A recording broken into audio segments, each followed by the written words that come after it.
isang maong pagpupugay sa lahat ng uring manggagawa, sa mga Pilipinong uring manggagawa saan mang panig ng mundo, sa Pilipinas man o sa lahat ng panig ng mundo na patuloy na nagsasakripisyo hindi lamang para sa pamilya kundi para sa bayang Pilipinas. Maraming salamat po.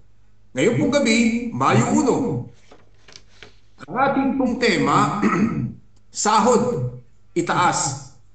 Presyo ng bilihin, ibaba. Kagalingan at katarungan para sa uring manggagawa. Mayo 1 na naman, araw ng paggawa at ng mga manggagawa, gaya ng mga nakaraang taon, puno ang buong araw na ito ng mga programa ukol sa paggunita sa pandaigdigang araw na nakatuon sa hanay ng mga manggagawa. Nasa sariling bansa o nasa kabilang ibayo man. Ganun pa rin ang panawagan.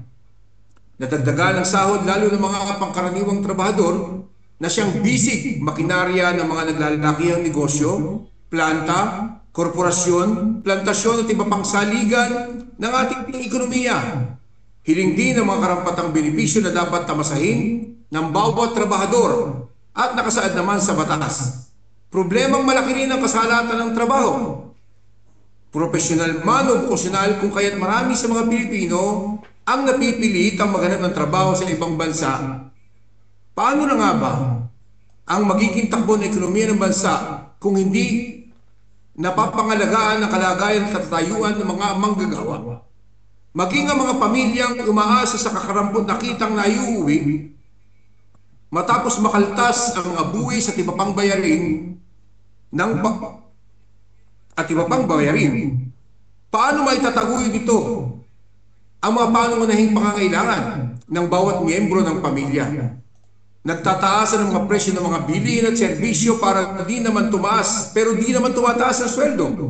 At kung tumaas man ito, ay di rin makaagapay sa pang-araw-araw na pamumuhay. Kaya nga't walang tigil ang mga panawagan at panggigiit ng mga progresibong organisasyon, maging ang migrante sa ibayong dagat upang mapangalagaan ang mga karapatan ng mga manggagawa. Kaya't sa araw ng paggawa at mga manggagawa, magpatuloy sa pakikibaka para sa karampatang kita at mga bilihing abot kaya ang halaga. So yan po konteksto natin ngayong gabi at maraming salamat po sa sumulat ng ating konteksto ngayong gabi. Kaploida, Okay. Good matagal natin evening. mga tagapanood. Okay, good evening po. So, bali ito na aming panauhin ngayong gabi, suki na ito ng ugnayan sa Himpapawid. Halos hindi siya nauubusan ng mga topic, iba't ibang issue, dinadala niya at ibinibigay sa atin dagdag kaalaman. So, wag na natin patagalin. Ang sinasabi ko na laging suki sa ugnayan sa Himpapawid ay walang iba kundi ang Secretary General ng Kilusang Mayo 1 na ngayon ay tumatakbo bilang senador sa darating na eleksyon o halalan sa ating bansa ay walang iba kundi si Cap Jerome Adonis. Good evening po, Cap Jerome. Magandang gabi po dyan. Magandang gabi po dyan sa mga kapatid natin manggagawa sa Europa, mga taas kamao at saludo kapakita ng yaman ng mundo. Pero medyo naiiwan ang ating kabuhayan nila mga manggagawa. So yan. Maraming salamat ka, Jerome.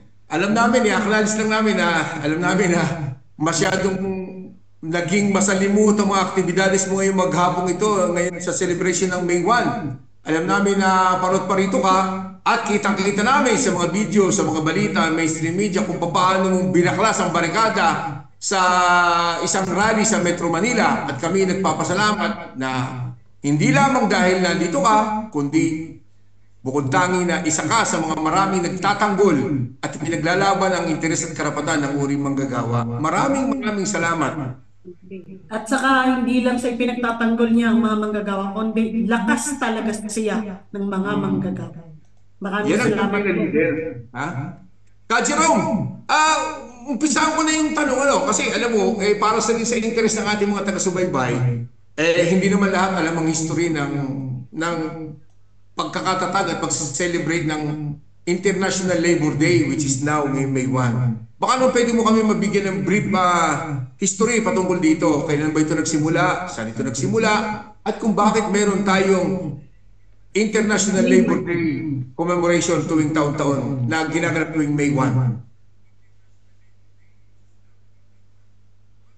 Sige po, Ka Edwin at sa lahat ng tagapakinig. So ang mayuno po ay isang pagtitipon talaga ng mga pagsasama-sama ng mga manggagawa. Anyway, kung babalikan natin yung brief history, that was 1800s, no? Nagsisimula na yung pag-unlad ng industrialization sa buong daigdig. So pangunahin naman sa Europa ang nauna, no?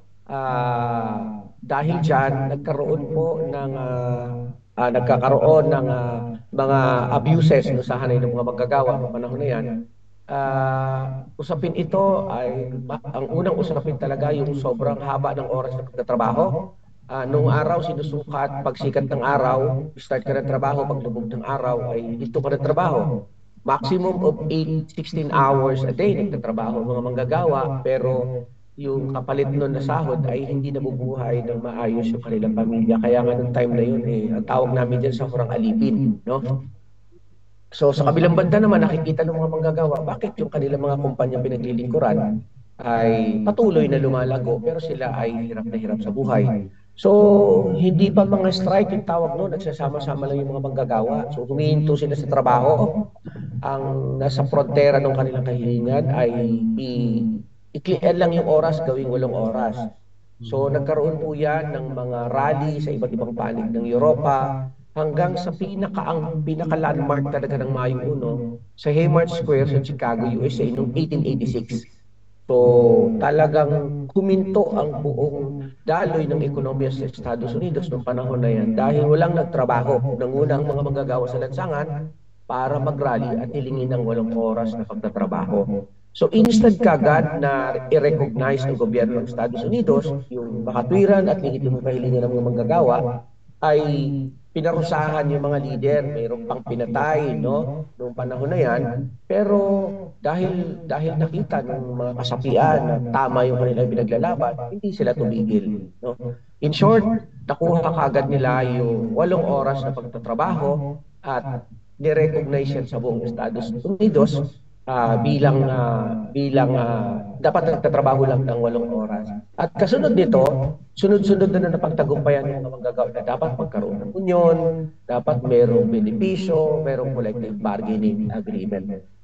Sa Pilipinas, 1903, no, sa ilalim ng Obrero Demokratika, yan yung isang malaking rally ng mga manggagawa. So sa Pilipinas, hindi agad kinilala, no, yung 8 oras na pagtatrabaho at yung karapatan ng mga manggagawa. So bakit natin binabanggit, bakit magiging mahalaga yun, yung ganong history? Ang ibig sabihin, kay Edwin, ka Loida, yung karapatan na tinatamasa ngayon ng mga manggagawa, kung sa Pilipinas yan, translated yan sa ating konstitusyon, translated yan sa ating labor laws, yung sinabi ko, karapatan sa nakabubuhay na sahod, impact sa consti natin, living wage ang nakalagay, karapatan sa pag-organisa, benepisyo, etc. Hindi yan kusang iniregalo ng mga nagdaang gobyerno, lalong hindi yan kusang iniregalo sa uring manggagawa ng uring kapitalista. What I mean is ito ay produkto ng paglaban, pakikibaka ng uring manggagawa. Kaya ang ibig sabihin, kung ngayon natin pag-uusapan, wala tayong nakukuhang ni anumang sentimong dagdag sahod at benepisyo nang hindi dumadaan talaga sa tunggalian sa pagitan ng kapitalista, sa pagitan ng uring manggagawa at ng gobyerno. So, yun po ang maikling history natin sa usapin ng Labor Day. Kaya every year ginugunitan na po ang sa iba't ibang panig ng mundo ang May Day.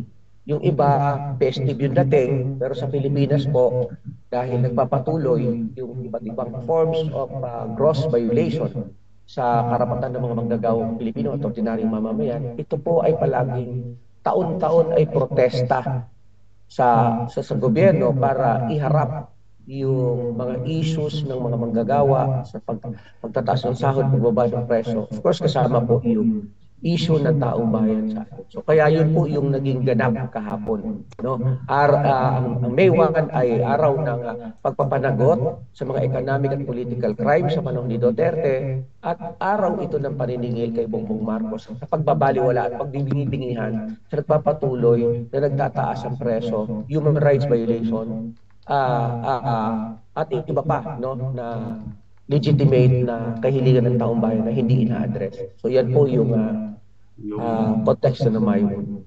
Malinaw na malinaw yan, ha? Ha? At least, kasi marami sa ating mga kababayan, siyempre, lalo na yung mga kabataan at bagong henerasyon na, siyempre, alam nila, meron sineselebrate, which is May 1, Labor Day. Pero hindi nila alam, at hindi rin na alam, maaaring kailangan talaga malaman kung saan dito nag-ugat at kung paano natin ika nga kinakailangan patuloy na i-celebrate ito at patuloy na ipaglaban yung interes ng mga uri manggagawa. Kaploida, baka may tanong ka kay Jerome. Okay, bali follow up lang, no, total na umpisahan na.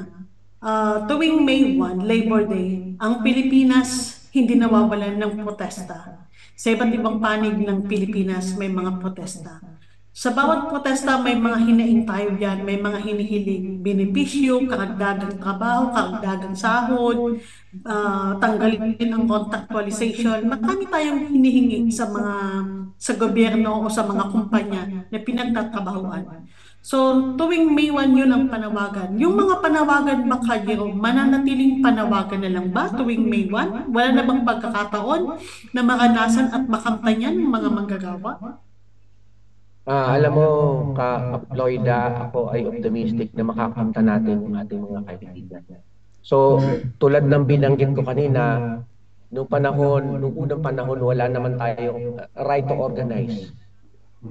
16 oras nga nagtatrabaho ang mga manggagawa no? Wala tayong sahod, no? Lahat 'yan ay produkto ng paglaban kung bakit meron tayo. Ang nakakasama ng loob kasi yung mga victory na natin ang nasa frontera sa context ng Pilipinas, yung gobyerno mismo ang bumabawi doon sa tagumpay ng mga manggagawa instead na ito ay paunlarin at proteksyonan pa over sa exploitations ng mga kumpanya. Sa pamamagitan ng mga anti-worker na batas. Like for example, bigyan ko kayo ng halimbawa. Yes, constitutional and labor rights nga yung pagtatayo ng union, pero i-red tag ka. Dudukutin yung mga leader at organizer mo. No? Sasampahan kayo ng mga gawa-gawang kaso para pigilin kayo sa pagtatayo ng union. Yes, nire-recognize ng gobyerno ng Pilipinas na dapat swelduhan ng mga manggagawa, pero merong Republic Act 6727 which is created by the Regional Wage Board na kung magtataas man ng sahod, barya-barya.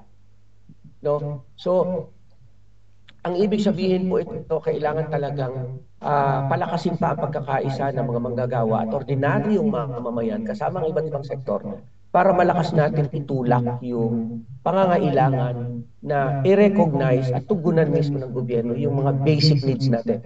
Bibigyan ko kayo ng example.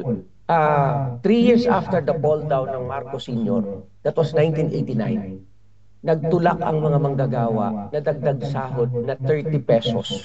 Matigas noon ang panahon na yon ang gobyerno ni Cory Aquino just because sabi niya nagre-recover pa lang ng ekonomiya, hindi kaya.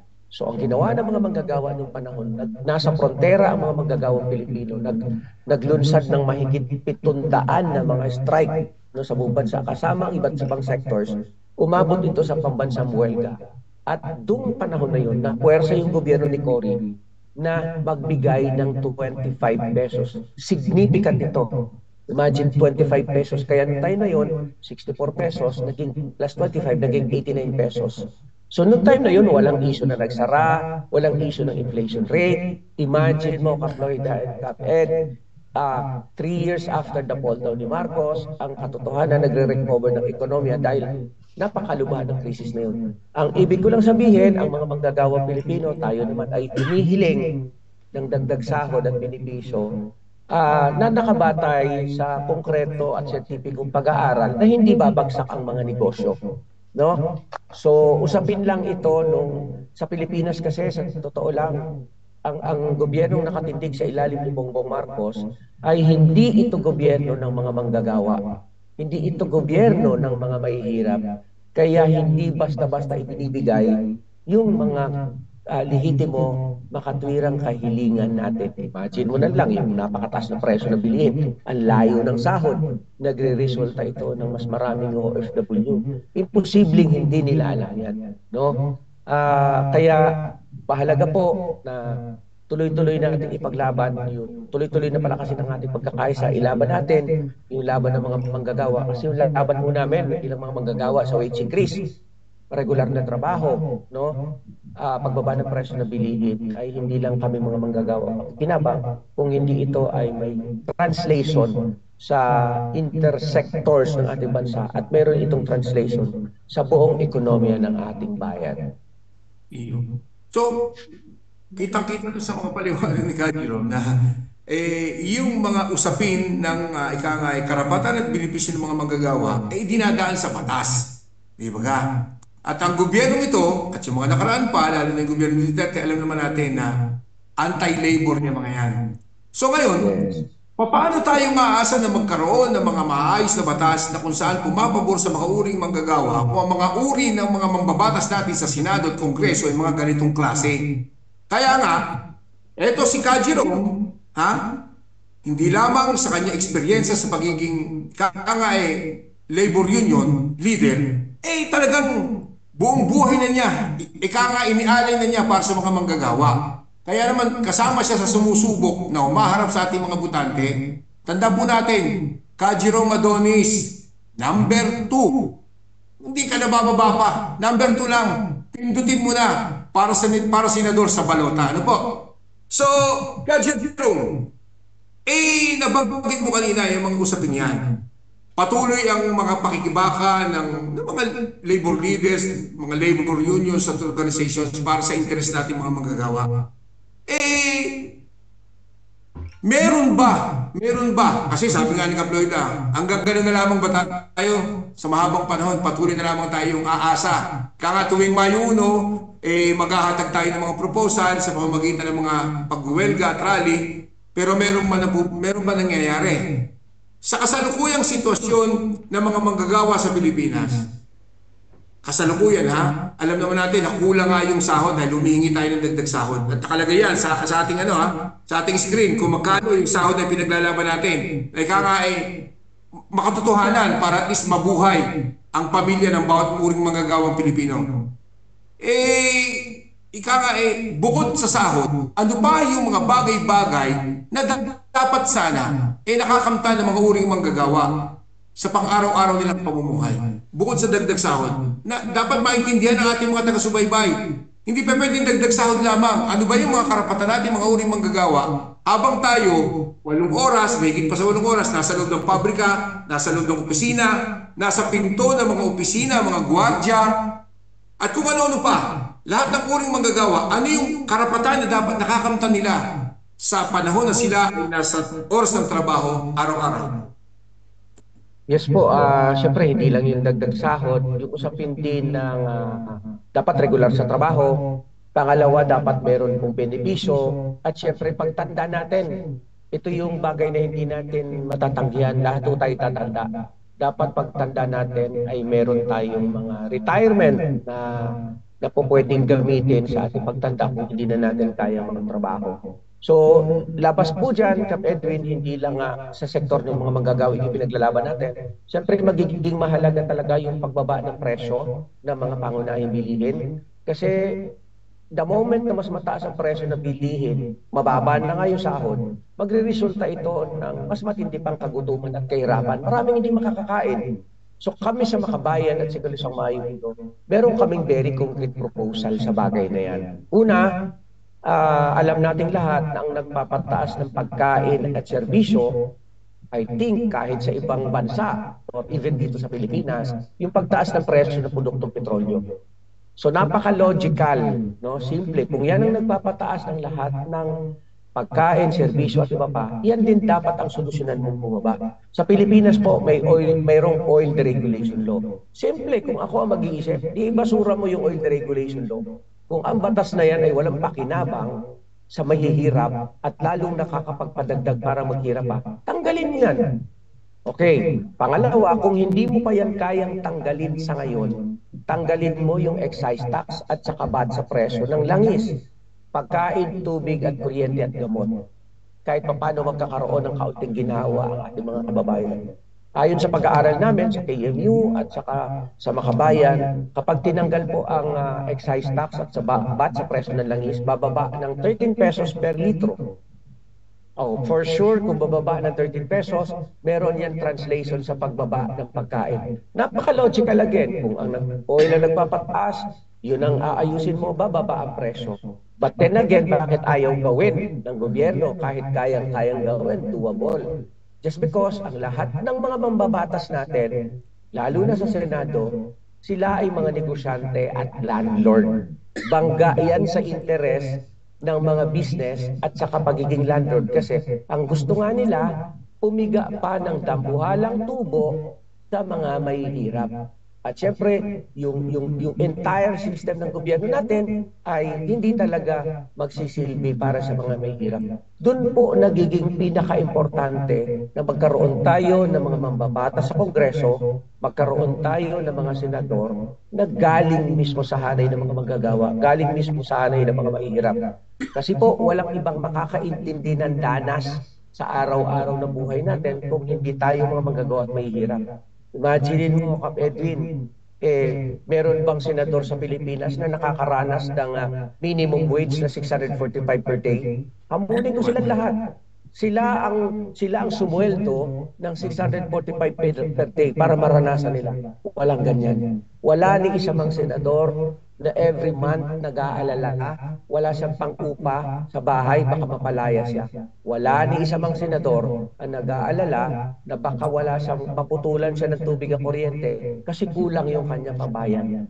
So, ibig sabihin nito, ang lahat ng nakaupo ng mga senador, majority na congressman, ay galing talaga sa business sector. Kaya gaano man kalihitimo yung ating mga kahilingan ay hindi basta-basta tutugunan dahil bangga po yun sa interes. Kaya napaka-natural talaga na nagkakaroon talaga ito ng pakikibaka on the ground para mag-push ng paunti-unting mga economic reform. Of course, hindi lang yan. Usapin pa dyan yung budget cut sa education, no? Usapin pa dyan budget cut sa health. Imagine mo mahigit 16 na trillion pesos yung ano natin, yung budget. Pero pag tinignan mo sa kabuuan, ang hirap-hirap ng bayan, pag tinignan mo yung bulk ng ating national budget, ay hindi para tugunan yung kahirapan. Kung hindi, napupunta yan sa military, napupunta yan sa DPWH, mga ahensya na prone para sa korupsyon.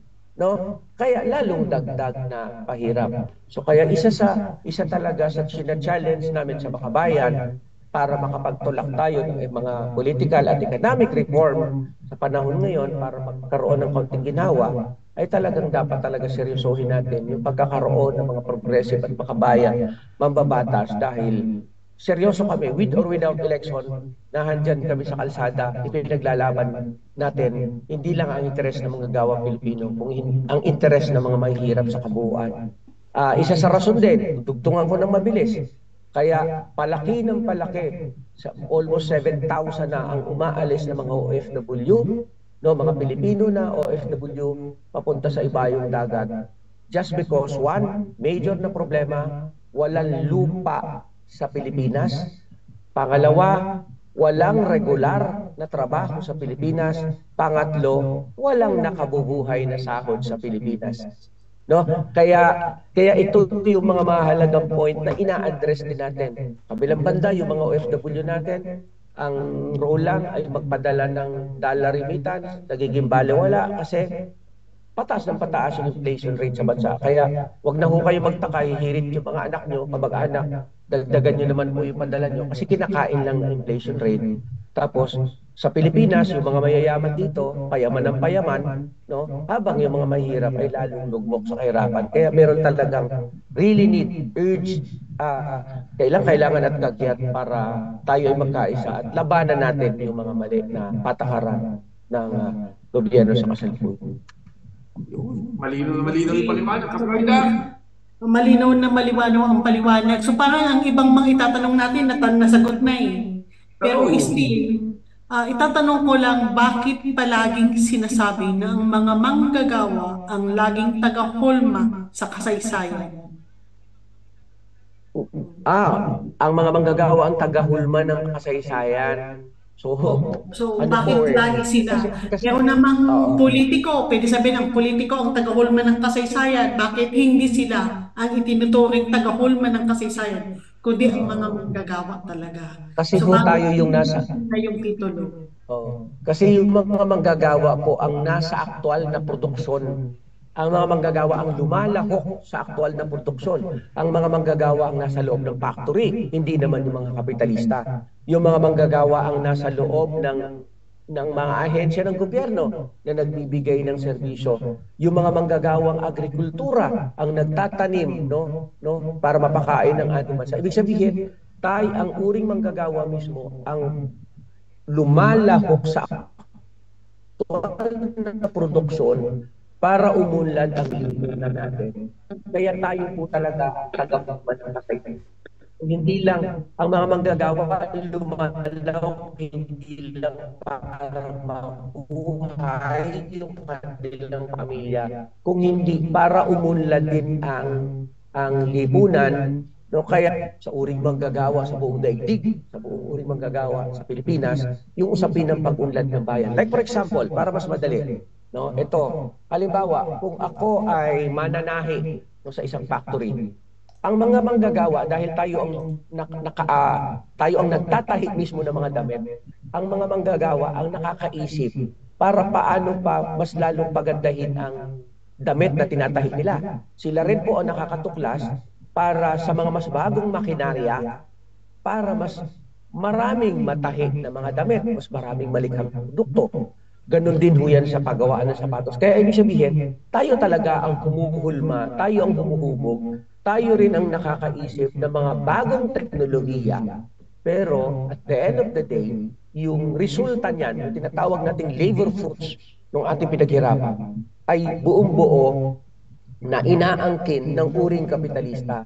Kaya makikita mo kung meron mang pag-unlad ang sangkatauhan, no, may pag-unlad ng bansa, yaan ay buong buo na fully control at inaari ng uring kapitalista kasabay ng mga nakaupo sa gobyerno. Si manggagawa laging naiiwan. Kaya tayo lang yung taga-trabaho. Kaya ang ibig sabihin po niyan, talagang kung walang manggagawa, no, na lumalahok sa produksyon, wala ang sangkatauhan, walang pag-unlad makakamit ang lipunan sa kasalukuyan. Sabi nga nung awitin, opening, opening song. Uring manggagawa, tayo ang gumagawa ng yaman ng daigdig. Yun yung explanation ni Kajiron.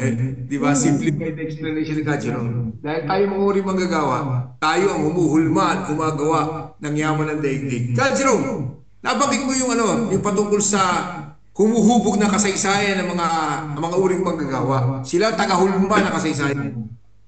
Meron din kasabihan, at ito'y pinaniniwalaan ng nakararami, at nagsasabing, ang uring manggagawa ang siyang hukbong magpapalaya. Anong pagpapalaya? Saan palalayain ng mga uring manggagawa? Anong klase ng pagpapalaya ang nararapat na maganap at mangyari sa kabuuan ng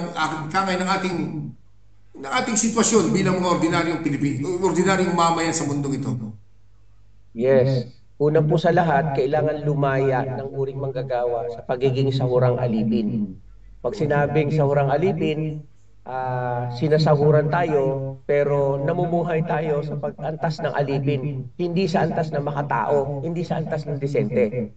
So, kailangan makibaka ng manggagawa para unti-unti tayong madagdagan ng sahod at makawala sa pagiging sahurang alipin.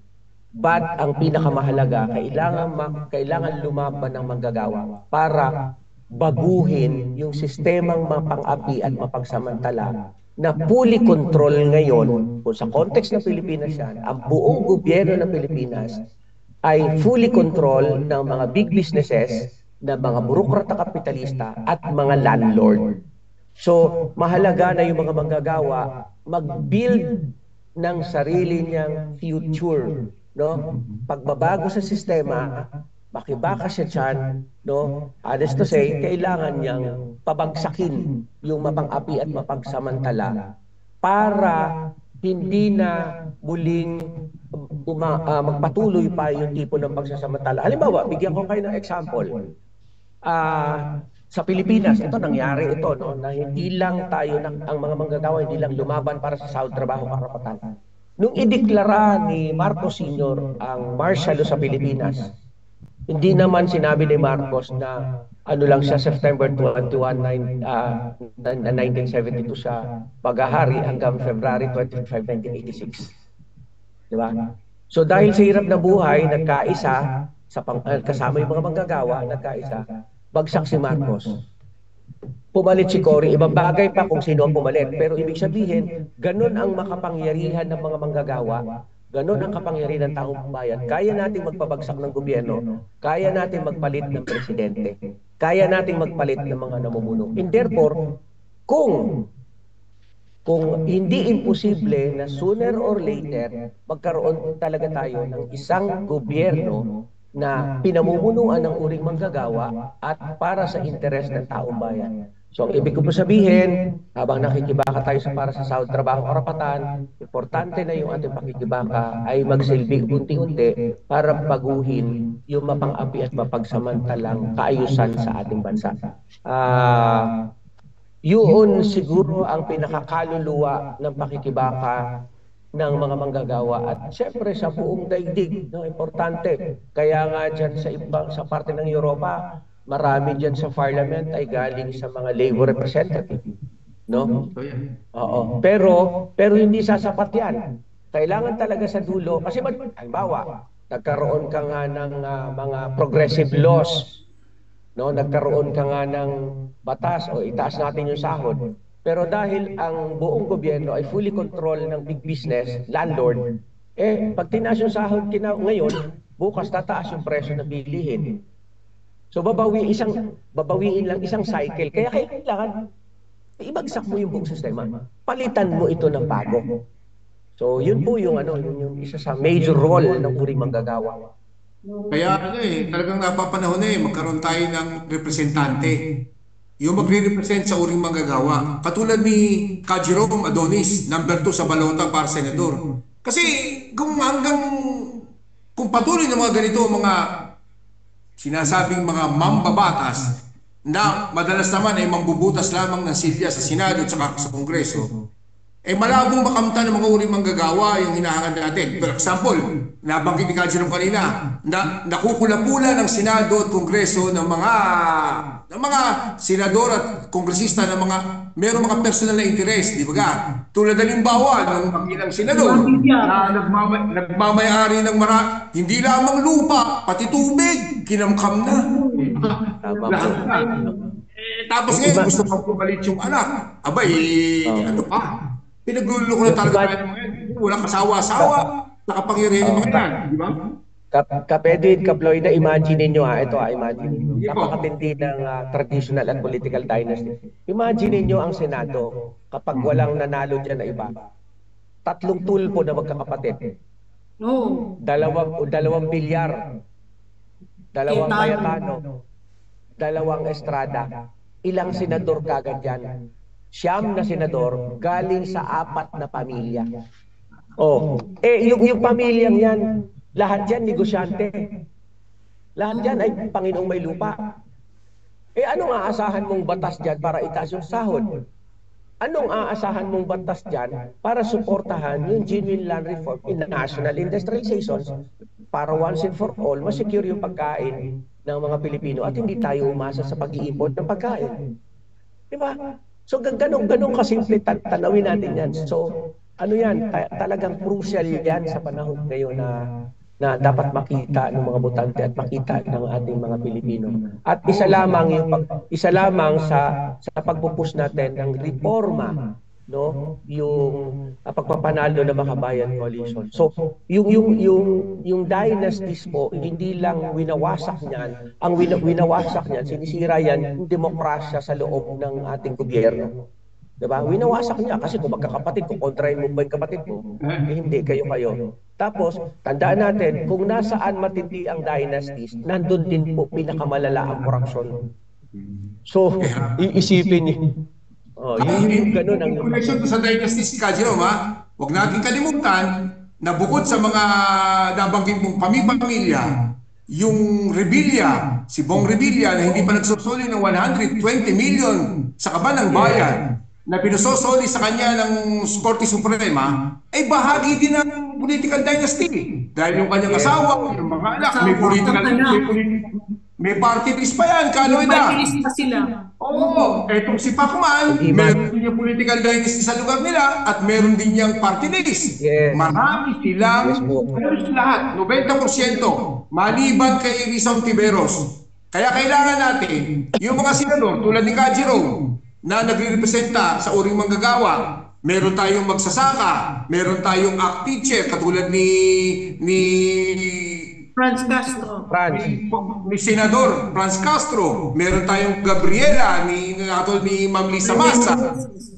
Meron tayong sa mga mahihirap na mga mga kababayan natin.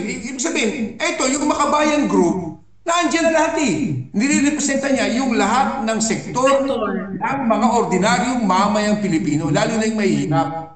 Kaya kung ang mga mamayang Pilipino sana mag-iisip, ano ba naman, sa napakahabang panahon, ibinoto mo na yung si Tito Soto mula Apari hanggang Hulo. Wala naman nangyari dyan, di ba ka?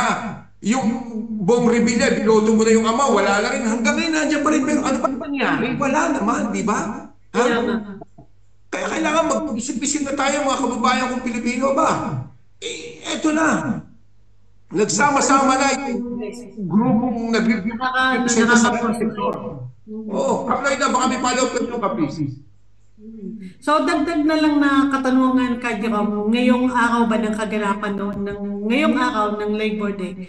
So nagsanib puwersa ngayon ang lahat ng puwersa sa paggawa. So kasama na ang NTCPU, ang PUCP.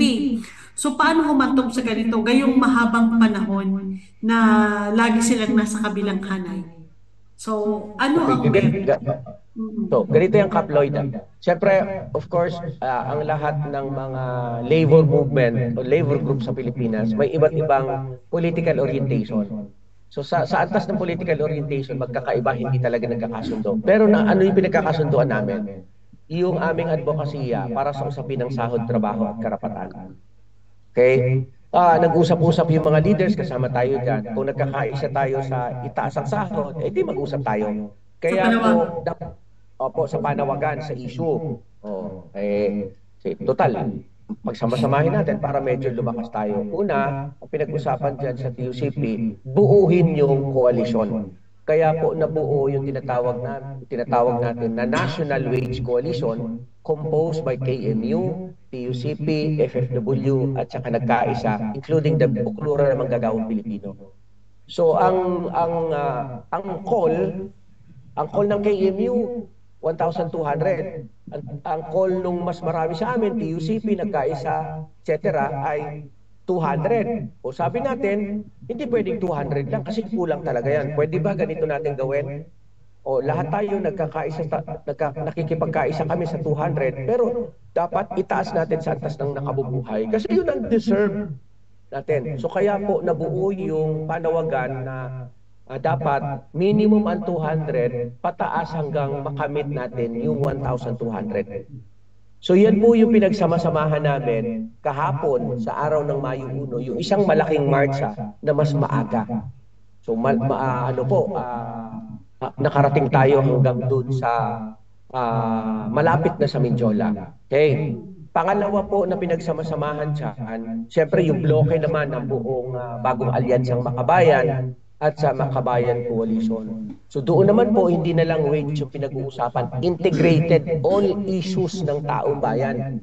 Issue ng high prices, issue ng wage, issue ng budget cut, issue po ng demolition, issue ng jeepney phase out, issue po yan ng hindi pantay na agreement, economic at military sa pagitan ng mga superpower na bansa, no kailangan ma-address issue po ng mga OFW na palaging pinag-uusapan na lang, hindi ina-address mismo ng gobyerno. So, the entire issues na demands natin, yan naman po yung sa ilalim ng Bagong Alyansang Makabayan. Tapos yung isa pang bloke na nabuo, yung tinatawag po naming labor vote sa Plaza Miranda naman ito. No, kasama din tayo. Yung labor vote naman, ito naman po yung merong siyam na labor agenda na comprehensive din naman yung laman na challenge ito sa mga tumatakbong senador mula sa labor naman. Kaya kasama po ako dyan bilang part ng Makabayan na nag-iisang kakatawanin ng labor. Kasama po natin dyan yung Bukluran ng Manggagawang Pilipino. Kasama rin natin dyan yung LC Arellano at saka FFW. Kap Edwin, nawala si Kajiro. Oo nga, medyo mahina din ng radyo. Yeah, si Kajiro. Wala po. Okay lang. Nawala ang video. Nawala siya. Kasi nga, dinidiscuss nga. Yung dinidiscuss ni Kajiro kanina, yun yung mga bagay na itatanong sana natin, di ba? Ano po ang hinaing at kahilingan ng mga manggagawa sa gobyerno ngayong araw ng gawa namin ng Oo, so magandang na. Parang na-discuss na niya kung anong mga ano. So parang hindi na nakabalik na siya. Ayan, yan. Oo, yun po yung tatlo, no? Yung tatlong bloke. Siyempre, may mga labor centers na wala doon. Kasi lalong-lalo na yung TUCP, pinaka-conservative yan. Ayaw niya na kinukompront mismo, pinapangalanan si Bongbong Marcos doon sa kanyang, siya yung nangunguna sa pagbabarat sa sahod. So at least nakikipagkaisa kasama, siyempre kasama tayo. Sabi namin, kung gusto niyo kami makasama sa mga press conferences at saka sa mga rally, hindi pwedeng pipigilan niyo kami na bakbakan si Marcos. Kung kayo, conservative sa bagay na yan, kami sasabihin talaga namin na si Bongbong Marcos ang nasa front line para baratin ang sahod ng mga manggagawang Pilipino. Okay naman sila. Okay naman sila doon. So yan po yung dahilan na kahit magkakaiba yung mga political orientation pero nagsasama-sama po sa issue. So yung binubuo nating mga alliances para higit pang patalasin, palakasin yung ating pagsasama-sama para po doon sa ating common na mga kahingian. Yun. So, sabi mo kanina, Kajiro, nawalan ka ng audio at video. Parang sinagot, yun na rin yung sagot mo doon sa susunod ko sana yung tanong, ano yung mga hinay at kahilingan ng mga manggagawa sa gobyerno. At sinabi mo na rin kung sinong ugat, di ba? At yan nga yung gobyerno. At yan yung sa pamumuno ng presidente na si BBM, di ba? Ngayon, isang tabi muna natin yung usapin ng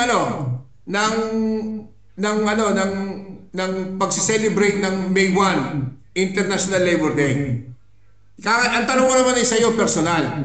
Dahil alam naman natin lahat, nabanggit nga namin kanina at ulit-ulitin ko muli, Jerome Adonis, number 2 sa balota para senador, ano?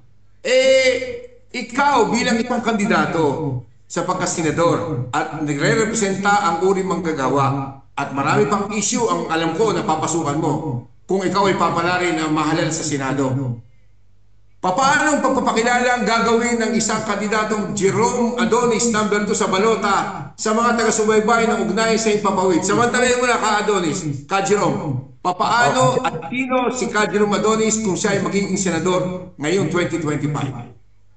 Siyempre po, ang unang-una dahil labor po, yung focus po, although 11 kami sa Makabayan Coalition na galing sa iba't ibang sectors, nagkakaroon po ng ugnayan at tulungan yung ating mga ipinaglalaban. Siyempre ako pupukusan ko po yung issue ng labor.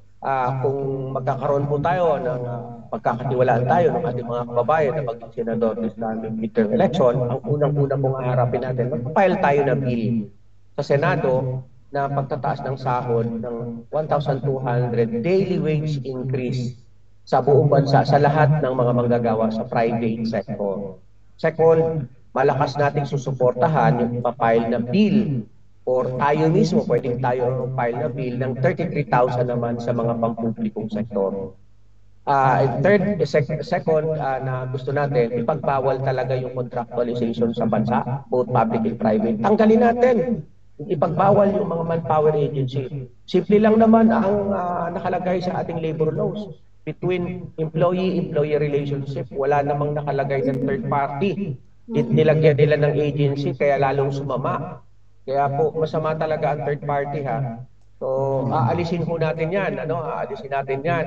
Gusto natin regular ang manggagawa, both public and private. And last, ipapasa po talaga natin yung Defender's Bill sa usapin na nakafile sa Congress yan, yung Human Rights Defender's Bill, kasi biktima palagi ng state forces yung mga mga manggagawang organisador, including the different sectors.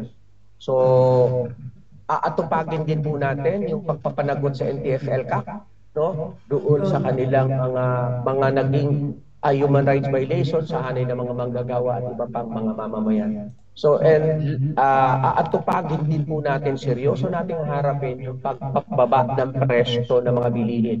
Kanina, binanggit ko na sa inyo yung pwedeng gawin namin sa Makabayan, gagawin po natin yan doable at saka pangmatagalang usapin. Of course, haharapin din po natin yung mga anti-people na batas na nag-i-exist hanggang sa kasalukuyan. Pwedeng sa maximum mag-push tayo ng ibasura yan. Sa minimum, pwede tayong magkaroon ng mga amyenda.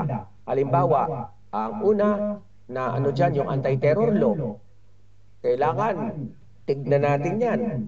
Kaya sa maximum, ibasura yan or i-amyenda. Okay, yung train law na nagpapataas mismo ng nagpataas nung presyo ng mga bilihin dahil kailangan pumiga ng tax ng gobyerno. Yung usapin po ng Create More na kung saan yung mga korporasyon na malalaki binaba pa yung kanilang taxation, corporate tax from 30% down to 25%. Bakit naman ganun? Diba? So, mapakikilala po tayo, if ever makikilala tayo sa Senado bilang tagapagtanggol sa unahan ng interes ng mga manggagawa. At of course, hindi lang yan, kasama po yung iba't ibang sectors. Kaya siguro po, ako nga, lagi kong tinatanong sa aming mga pagtitipon, walang ibang makakaintindi sa danas ng manggagawa. So, kami mga manggagawa na. At dapat talaga magkaroon talaga ng totoong boses, representasyon ng manggagawa sa Senado. Otherwise, magiging paulit-ulit lang ito. Lagi lang tayong magrarally pero hindi tayo papakinggan. Siyempre mahalaga mahalaga rin dito yung people's movement outside the parliament, 'di ba?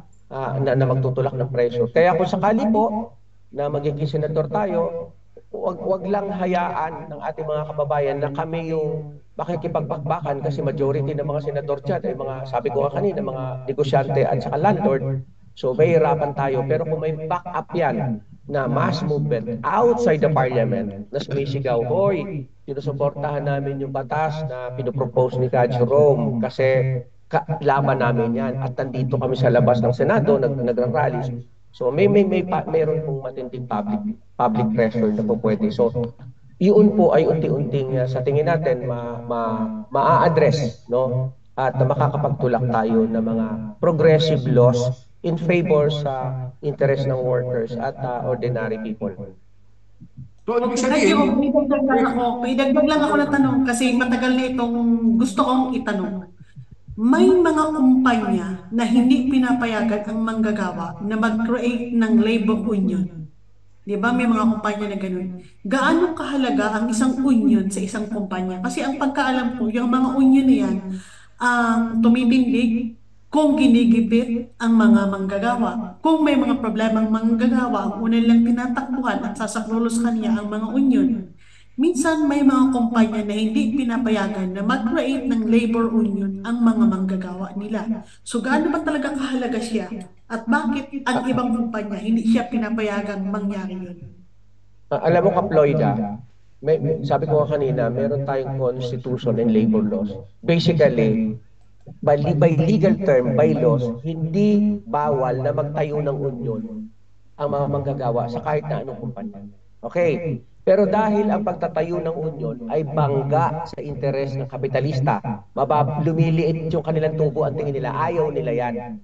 So kaya ang gagawin nila, gumagawa sila ng iba't ibang forms para dasin during the organizing ng union. Tinatanggal yung officer, mga manggagawang involved tinatanggal. So, pangalawa, kung inuunahan nila, nagtatayo na sila ng mga management union, no? Para sabihin, okay na to, may management union. Pero yung union, sunod-sunuran doon sa kumpanya. And thirdly, may mga negotiated na union outside sa kilusang maiuno. So, gaano kahalaga ang union?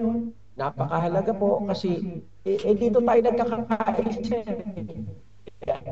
Pinaglalaban po ng union yung mataas na sahod, benepisyo, retirement, kasiguruhan sa trabaho. Lahat po yan, dire-recognize ng ating konstitusyon. Yan ang International Labor Organization na mga bansa dyan sa Europa. Dyan nga sa Europe, napakalakas ng union pag hindi ka sumali sa union, di ba, parang hindi ka okay. Pero sa Pilipinas, no, mukhang pinoprohibit ko, binibilify kasi ang pagtatayo ng union, ginagawang masama, pinagmumukhang masama ng mga kumpanya at ng gobyerno mismo na supposedly pumoprotect sa mga manggagawa para magkaroon ng ulitin ko, hindi po masama ang pag-union, no? Ito ay isang dakilang gawain ng mga manggagawa para proteksyonan yung ating interes ng mga manggagawa sa sahod, trabaho at karapatan. Dito sa Europa talagang protektadong union ng mga union. So, kanina, yung tanong natin kay Ka Jerome kanina, tungkol sa kung ano ang magiging si Ka Jerome bilang isang representante o senador. Maliwanag po yung mga inihatag niyang plataforma kung siya'y mahalal. Hindi lamang sa usapin ng manggagawa, kundi in general, kung ano yung kanyang ipaglalaban at puproteksyonan. Kaysa naman bumoto ka doon sa umaamin na wala daw siyang alam at walang eksperyensya, ang alam lamang ay magbigay ng jacket at saka pera, bakit naman hindi ka bumoto ka? Ito may plataforma, maliwanag na maliwanag, di ba? Paglalaban ng interes ng mga uring manggagawa. Number 2 sa balota, ay boto mo. Huwag na yung nagbibigay ng jacket at wala namang plataforma, di ba? Tayo. Tinanong kung ano ang plataforma. Pag sakaling may binalik ang tanong sa nagtanong, ikaw ba? Ano bang masasabi mo? Anong gusto mong plataforma? At yun ang gagawin ko at sasabihin ko pag nandun ako sa Senado. Diyos ko. Kaya huwag tayong magtataka. Kaya hanggang ngayon, marami pa rin tayong mga kababayan ang nasa karsada, nasa kalye, sumisigaw para sa interes at karapatan ng mga uring manggagawa, katulad ni Ka Jerome Madonis at KMU at maraming iba pa. Dahil ang mga inihalal natin sa Senado at mga nangunguna ngayon sa survey ay mga ganitong uri ng politiko, Diyos ko po, talaga naman hanggang kailan tayo magtitiis sa sitwasyon ito, Panginoon ko. So, Ka Jerome, na-discuss na natin lahat kung paano sineselebrate, bakit sineselebrate, at saka yung mga issue patungkol sa usapin ng mga uring manggagawa. Pakibigay mo naman ang mensahe para sa ating mga kababayan na taga-subaybay ng Ugnayan sa Himpapawid, mga manonood pa ng episode na ito. Ano ang mensahe ng isang Jerome Madonis ngayong araw ng International Labor Day? Jerome Madonis, number 2 sa balota, ano po ang mensahe mo para sa ating mga taga-subaybay? Siyempre, unang-una, pinagpupugayan po namin sa KMU at sa Makabayan Coalition ang ambag, ang patuloy na pag-aambag ng uring manggagawa sa buong daigdig. Maraming salamat sa aming mga kamag-anak, kapatid, nanay, tatay na mga OFW sa inyong mga sakripisyo, paglayo sa pamilya, para lamang magkaroon ng magandang kinabukasan yung inyong pamilya dito sa Pilipinas. So, hindi lang kayo ang bububuhay sa inyong pamilya kung hindi kayo ay nagpapadala ng remittance para sa gobyerno, nabubuhay sila. Pero nakakalungkot lang kasi hanggang sa kasalukuyan, kahit ang OFW na issues ay hindi naman talaga na-address, no? So, kaya po, ang call ko po, ang panawagan, wag na tayong bumoto ng kampo ng kadiliman, wag na tayong bumoto ng kampo ng kasamaan, wag na tayong bumoto sa Senado ng mga traditional na mga political dynasties kasi hindi yan makakatulong sa pag-unlad ng ating bansa. Kami po sa Makabayan Coalition, 11 kami, may malinaw na plataforma, may malinaw na track record, Kami ay galing sa mahirap, hindi kami magpapayaman, no? Nakita naman natin yung mga tumatakbong nung nasa party list natin sa Kongreso, hindi nagpayaman sa mahabang panahon, hindi na-involve sa anumang korupsyon dahil tinitindigan natin yung interes ng mga kabayan. Kami po sa Makabayan Coalition ay ang alternatibong puwersa, no? Alternatibo at may malinaw po talaga na programa, plataforma, paano natin mariresolve unti-unti ang napakatinding kahirapan, kagutuman, kawalan ng trabaho, injustice sa ating bansa. So nananawagan po kami sa lahat ng mga OFW na inaabot ng ating ugnayan sa Impapawid. Meron po kayong choice.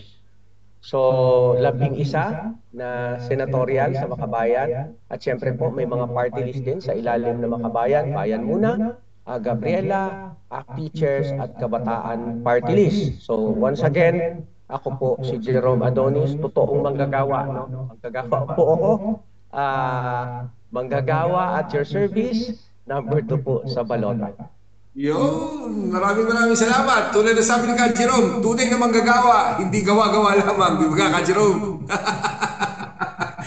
At kami, lubos talaga nagpapasalamat dahil sabi nga namin kanina sa opening, alam namin na napaka-hectic ang schedule mo ngayong araw ng May 1. Patuloy, kita naman, ang boses mo talagang malagpa. Kaya kami nagpapasalamat every time. Ako talaga napakaswerte ko, aminin ko, napakaswerte ko pagdating sa party ko dahil hindi talaga dapat ako nakasala ngayon. Pero every time na mapapasala ka, kaya ako lubos na nagpapasalamat dahil every time na makakadaog pang palgiram, talaga napaka-produktibo ng discussion natin Hindi na kailangan maghanda pa ng tanong sa iyo Well, hindi kailangan script na tanong sa iyo, talagang spontaneous ang sagot mo. Ito kailangan natin, mga kababayan ko, yung senador na talagang pag tinanong mo sa issue, may isasagot sa iyo. Hindi yung ibabalik ng tanong sa iyo, di ba? Hindi na ikaw ang tatanungin. Anong gusto mo mangyari? Pag ako yung senador, dadalhin ko doon sa Senado. Nakasubok na ito. From the very start, talagang nandito yan. Talagang umaraw, nasa kalsada yan, ipinaglalaban ng interes ng mga uring manggagawa. So, please, mga kababayan ko, sabi nga ni Ka Jerome, 11 sila. At ang bawat isa sa kanila ay nagre-representa ng lahat ng uri ng sektor lahat ng uri ng sektor sa ating nating mga ordinaryong mamamayang Pilipino. At si Ka Jerome ay nagre-representa ng sektor ng mga manggagawa. Kaya napapanahon na, kailangan natin ng senador na magre-representa ng uri manggagawa. Jerome Adonis, number 2 sa balota para senador. Maraming salamat Ka Jerome. Hanggang sa susunod. Good luck and God bless. Maraming salamat po. Rin po sa oras at panahon. Kahit alam namin na super busy ka at pagod, pero sinamahan mo kami ngayong gabi. Masarap po kayong kausap, hindi lang kayo ang masarap kausap. Masarap pong kausap yung ating mga kapatid na OFW na nakikinig ng programa sa ugnayan ng Impapawid. Alam natin na pag OFW, sabik ano ba yung totoong nangyayari sa Pilipinas? Hindi naman yun pag nag-guess kayo ng traditional at saka puro kasi tunungalingan lang ang sasabihin nun. So, hindi marami kailangan dito yung Ka Jerome. Depende sa OFW Depende sa OFW kasi maraming DDS na OFW Depende kailangan namin mga tulad mo. Maraming salamat. Ingat and God bless. Good luck. Thank you po. Maraming salamat. Okay. So, bago ko tayo magpatuloy,